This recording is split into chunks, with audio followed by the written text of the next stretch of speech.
नमस्कार. पीक विमा संदर्भात या क्षणाची सर्वात मोठी आनंदाची आणि महत्त्वाची बातमी सर्व शेतकरी मित्रांसाठी आहे. पीक विम्याची रक्कम आता शेतकऱ्यांच्या बँक खात्यामध्ये जमा होण्यास सुरुवात झालेली आहे.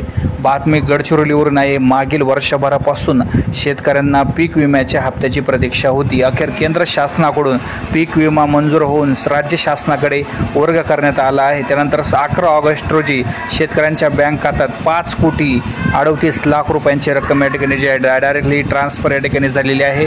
काहींची होणार सुद्धा आहे. मोठ्या प्रमाणात जर बघितलं तर जे आहे गडचिरोलीमध्ये 91,000 विमा प्रस्ताव सादर करण्यात आले होते. समाधानकारक यावर्षी पाऊस पडलेला होता. तसेच पिकांवर रोगराईचे संकट आले नाही. मात्र अवकाळी पाऊस व पुरामध्ये पिकाची नासाडी गडचिरोली जिल्ह्यामध्ये झालेली होती.